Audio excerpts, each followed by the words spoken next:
On a quiet afternoon in Bidnesia, on the 16th of October 2017, the ordinary silence of the Maltese countryside was broken by a single violent explosion. A car traveled only a short distance from a family home before it was destroyed in an instant.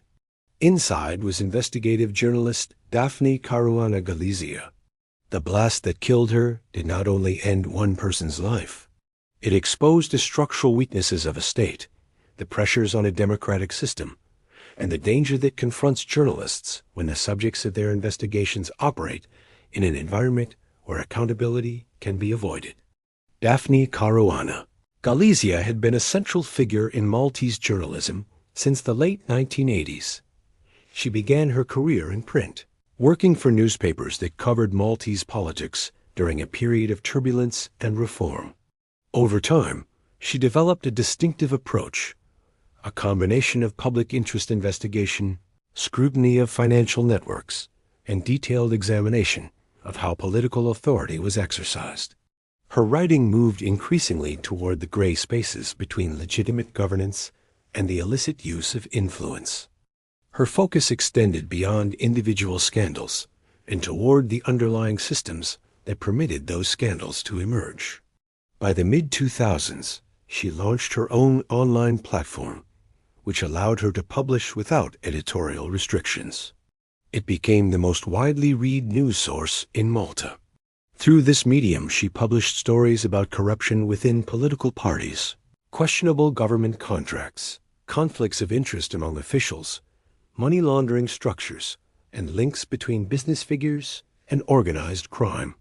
Her investigations often preceded official inquiries, placing pressure on institutions that were sometimes reluctant to confront the subjects she named. Her reporting became particularly significant after she began examining offshore structures connected to Maltese public officials. She reviewed leaked documents, company registries, and financial filings, building a picture of how shell companies were used to move funds through multiple jurisdictions. Her findings, published over several years, revealed networks that connected individuals and government with private entities that appeared to serve as vehicles for payments, consulting arrangements, and other financial activities that lacked transparency. These revelations caused political tension and led to legal actions against her, including multiple libel suits. By 2017, Daphne Caruana Galizia was working almost entirely alone, handling sensitive material, receiving tips, and pursuing leads about newly emerging financial structures in Malta and abroad. The volume of cases she was examining was large and included energy contracts, passport sales, regulatory decisions, and offshore arrangements surrounding newly constructed infrastructure. She described her work as investigating the center of power and refused to scale back her reporting despite increasing pressure. On the day she was killed, there were no prior warnings of an imminent attack. She left her home in the early afternoon to drive to a nearby town. A powerful explosive device had been fixed beneath the driver's seat of her car. It was triggered remotely, only seconds after she began her journey. The force of the explosion threw debris across a nearby field and created a scene of complete devastation. The nature of the device suggested access to materials and expertise not typically associated with isolated individuals. It immediately raised the possibility of a coordinated operation involving planning, surveillance, and significant financial backing. The murder triggered a wave of national shock. Small gatherings at first turned into mass demonstrations in Valletta, where citizens demanded justice and transparency. Public squares filled with candles, flowers, and photographs. Calls were made for independent inquiries and for international support, as trust in local institutions had already been strained by earlier reports of corruption and alleged political interference in law enforcement. Within days, external investigative bodies offered assistance, and international organizations emphasized the importance of protecting journalists in a democratic society. The initial police investigation focused on identifying those who had physically carried out the attack. Within 2 months, 3 individuals were arrested. They were known to law enforcement and were suspected of participating in various criminal activities, some involving explosives and weapons. Evidence linking them to the bomb included mobile phone data, surveillance material, and financial transactions. One of the suspects later admitted involvement, agreeing to testify in exchange for a reduced sentence. His testimony provided insight into the planning process, the acquisition of materials, and the method used to detonate the bomb. Two other suspects pleaded guilty several years later, accepting responsibility for deploying the device. They were sentenced to lengthy prison terms.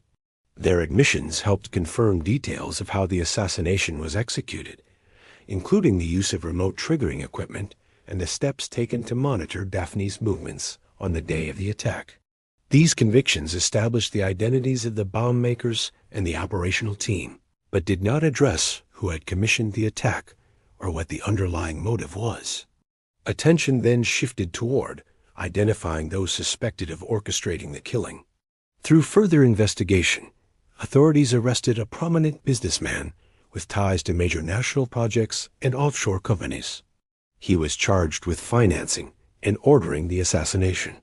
His arrest took place under circumstances that raised additional questions. He had boarded a yacht early in the morning and was intercepted before leaving Maltese waters. Court proceedings revealed communications between him and intermediaries, including individuals connected to the earlier suspects.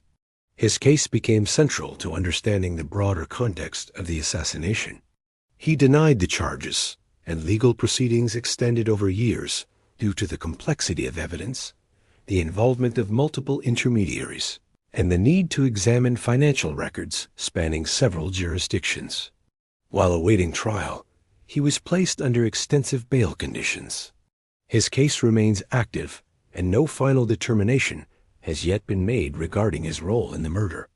Alongside the criminal investigations, a separate public inquiry was convened to examine the state's role. Its purpose was not to assign criminal responsibility, but to determine whether the Maltese government and institutions had created conditions that enabled the assassination.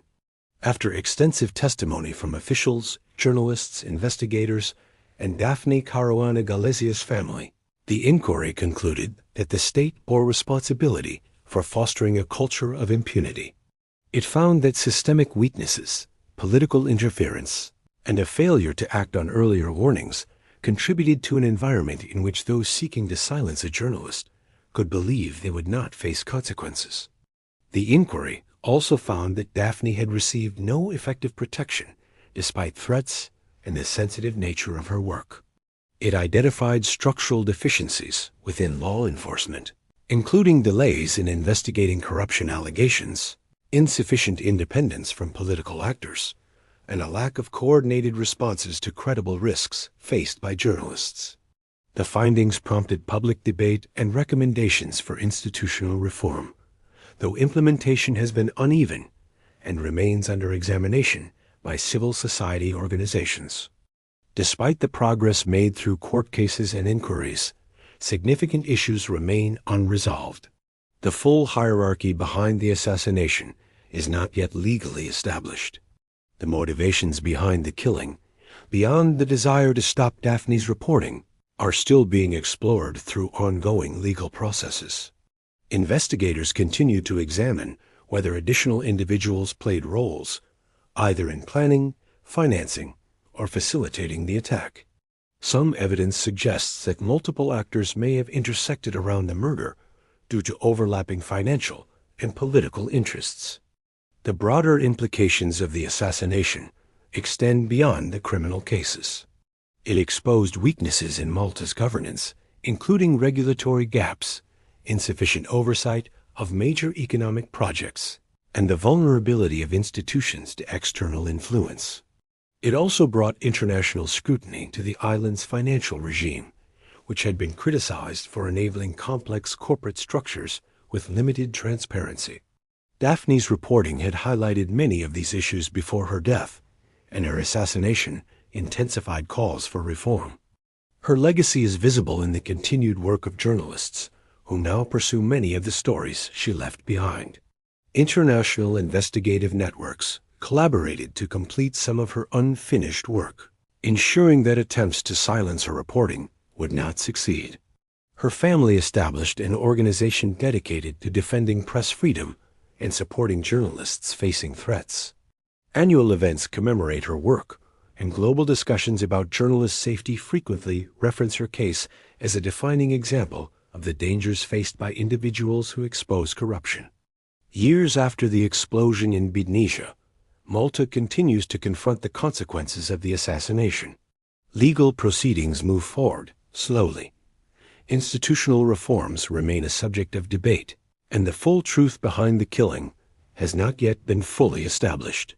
What persists is an understanding that Daphne Caruana Galizia was targeted because she revealed information that threatened powerful interests, and that the structures meant to protect her did not function as they should have.